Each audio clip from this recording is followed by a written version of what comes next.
ሰላም ይህ ቃና ዜና ቅምሻ ነው። የዕለቱ ዋና ዋና ዜናዎች ለቆዳ ፋብሪካዎች የሚቀርበው ጥሬ ቆዳ ጥራት የሌለው በመሆኑ ተገቢውን ጥቅም ማግኘት አለመቻሉ ተገለጸ። ይህ የተገለጸው በሕዝብ ተወካዮች ምክር ቤት የመንግስት ወጪ አስተዳደርና ቁጥጥር ጉዳዮች ቋሚ ኮሚቴ በሞጆ ከተማ የፌዴራል ዋና ኦዲተር ያደረገውን የክዋኔ ኦዲት ግኝት መነሻ በማድረግ የቆዳ ፋብሪካዎች እየወሰዱት ያለውን የማስተካከያ እርምጃ በገመገመበት ወቅት ነው። በግምገማውም ከቆዳ ፋብሪካዎች የሚወጣው ደረቅና ፍሳሽ ቆሻሻ ታክሞ ለተለያዩ ጥቅሞች እንዲውል መሰራት እንዳለበት ተገልጿል። እንዲሁም ለቆዳ ፋብሪካዎቹ የሚቀርበው ቆዳ ጥራቱን የጠበቀ እንዲሆን ፋብሪካዎቹ የቁም እንስሳቱን ከሚያቀርቡት እንስሳት አርቢዎችና ከቄራ ድርጅቶች ጋር በትብብር መስራት እንደሚገባቸው የቡድን አባላቱ ተናግረዋል። የቆዳ ፋብሪካዎቹ የስራ ኃላፊዎችና ባለሙያዎች ለቆዳ ፋብሪካዎቹ የሚቀርበው ጥሬ ቆዳ ጥራት የሌለው በመሆኑ ኢትዮጵያ ከቆዳ ማግኘት የሚገባትን ጥቅም እያገኘች እንዳልሆነ ተናግረዋል። የስራ ኃላፊዎቹና ባለሙያዎቹ አያይዘውም የቆዳ ፋብሪካዎቹ ጥራት ያለው በቂ ጥሬ ቆዳ ባለማግኘታቸው ማምረት በሚችሉት ልክ እያመረቱ አለመሆኑን ማስረዳታቸውን ምክር ቤቱ ኦፊሴላዊ የፌስቡክ ገጹ አስነብቧል። የጊኒ ቢሳው ፕሬዝዳንት ኡማሮ ሲሶኮ ኤምባሎ በሀገሪቱ ጦር የተደረገው መፈንቅለ መንግስት ተከትሎ ወደ ጎረቤት ሀገር ሴኔጋል መኮብለላቸው ተገለጸ።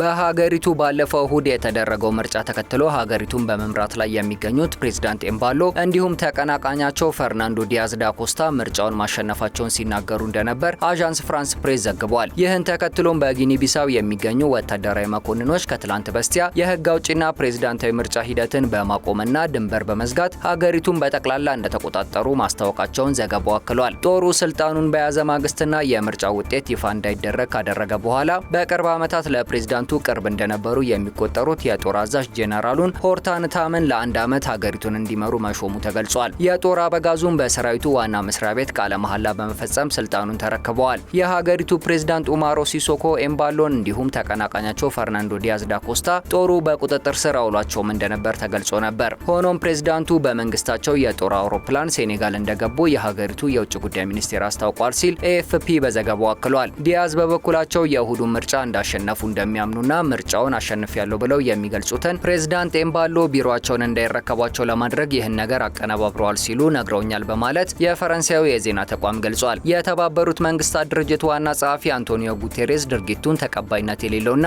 የዴሞክራሲ መርሆችን የጣሰ በማለት ህገ መንግስታዊ ሂደቶች ያለምንም ቅድመ ሁኔታ በአፋጣኝ መመለስ አለባቸው ሲሉ በቃል አቀባያቸው በኩል ገልጸዋል። ሂደቱ ጊኒ ቢሳውን ባለፉት 5 ዓመታት ስልጣን በወታደራዊ ጦር የተያዘባት 10ኛ ሀገር አድርጓታል። ዜናው እስከተጠናቀረበት ሰዓት ድረስ ያለው መረጃ ይህ ነው።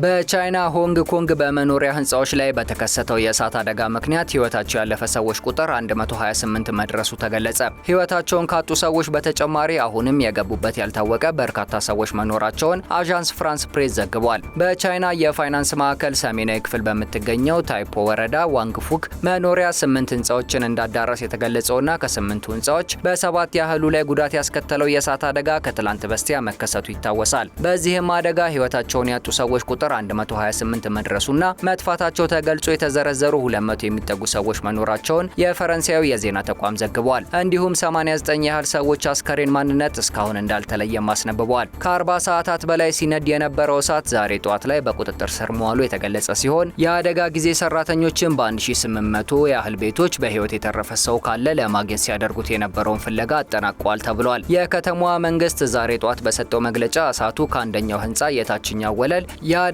መከላከያ መረብ ላይ መነሳቱንና የቀርከሃ መወጣጫና ፎም ለመስፋፋቱ ምክንያት እንደሆነ ገልጸዋል ሲል ዘገባው አክሏል። እንዲሁም በእሳት አደጋው የተጎዱ ሰዎችን ለማገዝ የሚውል 38.5 ሚሊዮን ዶላር ፈንድ ይፋ ማድረጉን ተመላክቷል። በተጨማሪም ቤታቸውን ላጡ ሰዎች 9 መጠለያዎችና በጊዜያዊነት የሚያስፈልጉ ነገሮች እንደተዘጋጁ ተገልጿል። የእሳት አደጋ አገልግሎት ዋና ኃላፊ አንዲ ዩንግ ደግሞ በአደጋው ወቅት የ8ቱም ህንጻዎች የእሳት አደጋ ጊዜ ማስጠንቀቂያ ደወሎች እየሰሩ እንዳልነበር መግለጻቸውንና ለዚህም ተጠያቂ የሚሆነው ስራ ተቋራጭ ላይ አስፈላጊው እርምጃ እንደሚወሰድ መናገራቸውን ዘገባው ጠቅሷል። የሆንግ ኮንግ የጸረ ሙስና ክፍልም ትላንት የህንጻው ግዙፍ የእድሳት ስራ በሚከናወንበት ወቅት የተፈጸመ የሙስና ወንጀል መኖሩን ለማረጋገጥ ሙሉ ምርመራ የሚያከናውን ግብረ ኃይል እንዳቋቋመ መግለጹም ይታወሳል። ዜናው እስከተጠናቀረበት ሰዓት ድረስ ያለው መረጃ ይህ ነው።